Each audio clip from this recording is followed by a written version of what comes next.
ఒక్కసారి కొమ్మూరి గోల్డ్ కి కాల్ చేయండి. తాకట్లో ఉన్న మీ బంగారాన్ని విడిపించి మార్కెట్ ప్రైస్ కి వాళ్ళు కొనుక్కుని మిగతా డబ్బులు మీకు ఇచ్చేస్తారు. రైట్, బ్రేకింగ్ న్యూస్ వస్తున్నాం మనం టీవీ స్క్రీన్ పై. మిడిల్ ఈస్ట్ యుద్ధం ముగింపుకి వచ్చింది.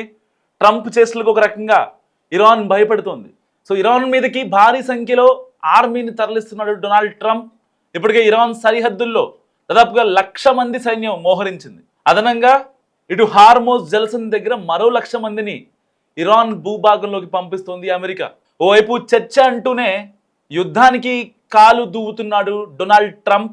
ఒక రకంగా ట్రంప్ డబుల్ గేమ్ ఆడుతున్నాడు ఇరాన్తో యుద్ధం విషయమై డొనాల్డ్ ట్రంప్ కొద్దిసేపటి క్రితమే కీలక వ్యాఖ్యలు చేశారు. ఇరాన్ అమెరికా యుద్ధం ఫైనల్ స్టేజ్కి వచ్చింది. సో ఆల్మోస్ట్ ముగింపు దశకు చాలా దగ్గరగా ఉంది అని అనుకుంటున్నా.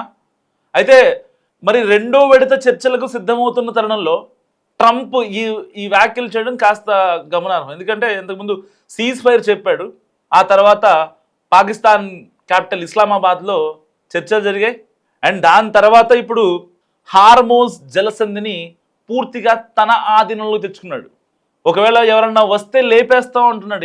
ఇరాన్కి ఛాలెంజ్ ఇస్తున్నాడు డొనాల్డ్ ట్రంప్. మరి ఆల్మోస్ట్ యుద్ధం ముగింపు దశకు చేరుకున్నట్టేనా? మీరు ఏమనుకుంటున్నారో కూడా మస్తు కామెంట్ చేసే ప్రయత్నం చేయండి. సో త్వరలోనే ముగుస్తుందని, యుద్ధం అంతా ఫైనల్ స్టేజ్కి వస్తుందని భావిస్తున్నా. అయితే ఇరాన్తో సంఘర్షణలో అమెరికా పని ఇంకా ఫినిష్ అవ్వలేదు. కానీ యుద్ధం కారణంగా ఇరాన్ భారీగా నష్టపోయింది. సో డొనాల్డ్ ట్రంప్ కనుక వెళ్ళిపోతే ఇరాన్ పునర్నిర్మాణానికి ఇంకా 20 ఏళ్ళ సమయం పడుతుంది. బేసిక్గా ఇరాన్ అనే కంట్రీ సెల్ఫ్ సస్టైనబుల్ కంట్రీ. వాళ్ళ దగ్గర ఉన్న చమురు ప్రపంచం మొత్తానికి కావాలి. ఈవెన్ అక్కడ కొన్ని పంటలు అవి పండుతాయి. బట్ వాళ్ళు మాత్రం ఆ క్రూడ్ ఆయిల్, ఆ చమురుని మాత్రమే వాళ్ళు అమ్ముకుంటారనమాట. సో ఇలాంటి నేపథ్యంలో ఇరాన్ చాలా నష్టపోయింది. ఒకవేళ ఆ కంట్రీ మళ్ళీ అంటే యథావిధిగా పూర్వస్థితికి రావాలి అంటే ఆన్ అండ్ యావరేజ్గా 20 to 25 years పడుద్ది. ఎందుకంటే చాలా నష్టపోయింది ఇరాన్. కానీ అమెరికా మీద కాలు దూతున్నప్పటికీ కేవలం వాళ్ళ మత పెద్దని చంపేశారు, ఖమేనీ అనే ఒకే ఒక్క జితు. రేపు పొద్దున మళ్ళీ మొస్తాబా ఖమేనీని కూడా చంపేస్తారనే భయంతో ఏదైతే అదయింది. మనం చేయాల్సింది మనం చేద్దాం. మన మిత్ర దేశాలు ఏవైతే ఉన్నాయో లైక్ రష్యా కావచ్చు, ఆస్ట్రేలియా కావచ్చు, ఇండియా కావచ్చు, జపాన్, నార్త్ కొరియా, ఇటు యూరప్ కంట్రీస్ కావచ్చు, న్యూజిలాండ్ కావచ్చు. సో కొన్ని కంట్రీస్ని ఏదైతే ఆర్థికంగా బలంగా ఉంటాయో అలాంటి కంట్రీస్తో మిత్ర రీతిలో వ్యవహరిస్తూనే ఇటు ఆల్మోస్ట్ అమెరికాని చాలా నేలమట్టం చేసేసింది. దాదాపుగా అమెరికా ఖర్చు పెట్టిన ఖర్చు కేవలం యుద్ధం కోసం లాస్ట్ 39 daysలో 2 లక్షల కోట్లు పెట్టింది. 2 లక్షల కోట్లు అక్షరాల. రీసెంట్గానే 22,000 కోట్ల రూపాయలటువంటి డ్రోన్ కూడా మిస్ అయింది హార్మోజ్లో. ఎక్కడైతే వాళ్ళ బలగాలు మోహరించాయో అక్కడే వాళ్ళు మిస్ అయింది వాళ్ళ డ్రోన్. MQ drone. అది చాలా హై లెవెల్ టెక్నాలజీ ఉంటుంది దాంట్లో. సరదాగా ఎవరైతే హార్మోజ్లో ఇరాన్ షిప్స్ కావచ్చు, వాళ్ళ నేవీకి సంబంధించిన వాళ్ళు కావచ్చు, వాళ్ళ ఆర్మీ షిప్స్ కావచ్చు, ఆర్మీ ఫైటర్ జెట్స్ కావచ్చు, అండ్ S-25 యుద్ధ విమానాలు కావచ్చు, B-2 బాంబర్స్ కావచ్చు, ఇవన్నీ యుద్ధంలో ఉపయోగించే సామాగ్రి. సో అలాంటి వెపన్స్ని, అలాంటి వెజల్స్ని అండ్ ఈవెన్ షిప్స్ క్యారీ చేస్తాయి కదా. సో కొన్ని ఫైటర్ జెట్స్ని, B-2 బాంబర్ లాంటి ఫైటర్ జెట్స్ని షిప్స్ క్యారీ చేస్తూ ఉంటాయి. అలాంటి పెద్ద షిప్పులను కూడా ఈ యొక్క MQ డ్రోన్ అనేది సునాయాసంగా మొత్తాన్ని అక్కడ డిస్ట్రాయ్ చేసేయగలదు. కనీసం బూడిద కూడా మిగలదు అనమాట ఆ వాటర్లో. అలాంటి సామర్థ్యం ఈ యొక్క డ్రోన్స్కి ఉన్నాయి. అలాంటి డ్రోన్స్ని కూడా అమెరికా కోల్పోయింది. సో కోల్పోయింది చాలా ఉంది. కానీ డొనాల్డ్ ట్రంప్ ఇప్పుడు ఇస్లామాబాద్ వేదికగా మరొకసారి చర్చలకు దిగేందుకు సిద్ధమవుతున్నాడు. సో ఆల్మోస్ట్ అంతా క్లియర్ అయిపోయింది గ్రౌండ్. ఏదైతే హార్మోజ్ జలసంధి దగ్గర ఓమన్ ఈ యొక్క ఇరాన్ని కలిపే ఆ పర్షియన్ గల్ఫ్ ఏదైతే ఉందో, ఆ స్ట్రైట్ ఆఫ్ హార్మోజ్, దాన్ని దాటిన షిప్స్. సో ఇప్పుడు చైనా షిప్స్ దాటాయి.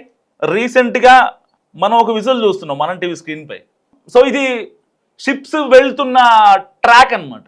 మనం ఎలా అయితే బస్ని లేకపోతే ఒక ట్రైన్ని, ఒక ఫ్లైట్ని ఎలా అయితే మనం ట్రాక్ చేసుకుంటామో, సో ఇప్పుడు మీరు ఆ ట్రాకింగ్ సిస్టమ్ చూస్తున్నారు. దాదాపుగా కొన్ని వేల షిప్స్ హార్మోస్ స్ట్రైట్ దగ్గర వెయిట్ చేస్తున్నాయి, లిటరల్లీ వెయిటింగ్ అనమాట. దేనికోసం? ఇరాన్ కనుక ఓకే చెప్తే మనం కొంచెం ముందుకు వెళ్ళొచ్చు. కానీ ఇప్పుడు ఇక్కడ ఇరాన్ చెప్పడమే కాదు, అమెరికా కూడా అక్కడ ఓకే చెప్పాలి. సరే పోతే పోయినాయి 18 కోట్లు అని చెప్పి అక్కడ టోల్ ఫీ కట్టేసి ఇరాన్ ఏం చేస్తుంది, ఆ యొక్క షిప్స్ని బయటికి పంపిస్తుంది.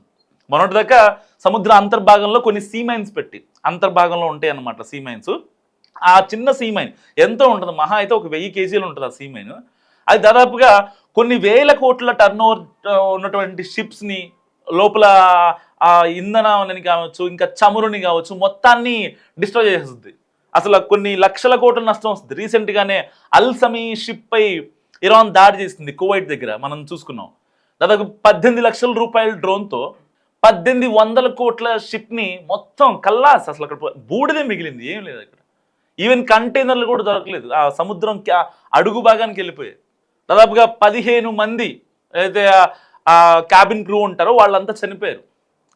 వాళ్ళ మాంస ముద్దలు కూడా దొరకలేదు, అసలు వెతుకుదామన్నా దొరకలేదు అనమాట. ఎందుకంటే ఆ సాహసం ఎవరు చేయరు ఆ టైంలో వెళ్ళి, ఇంకా రెస్క్యూ ఆపరేషన్స్ కానీ అలాంటి పాసిబిలిటీ ఉండదు.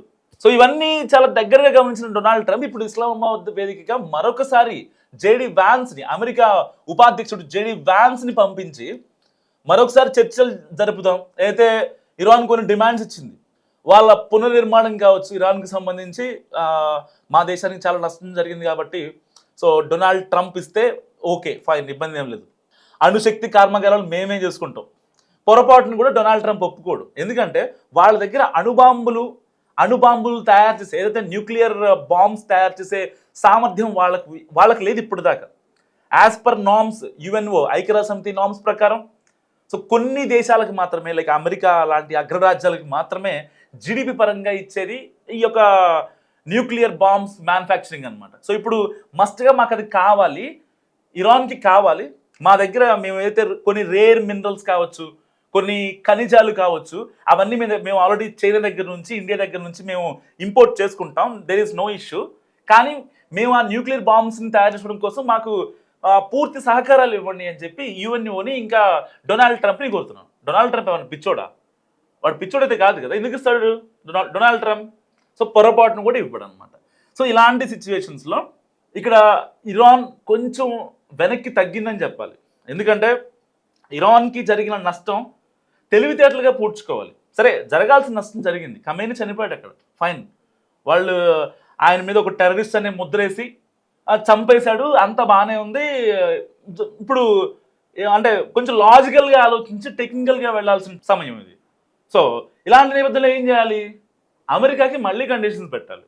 మాకు పలానా $20 మిలియన్ కావాలి, సో అది ఇస్తే హార్మోస్ని మేము వదిలేస్తాం, షిప్స్ అన్నిటిని మేము ఫ్రీగా వెళ్ళేలాగా చేస్తాం, కావాలంటే రెడ్ కార్పెట్ వేస్తాం మేము, ఎవరు కూడా దాడి చేయకుండా అని చెప్పి.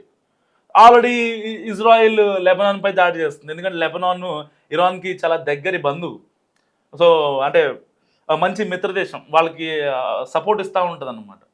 సో అలాంటి దేశం మీద మొన్న లెబనాన్ మీద దాడి చేస్తే 100 ఎయిర్ స్ట్రైక్స్ చేస్తే 1000 పీపుల్ స్పాట్ డెడ్.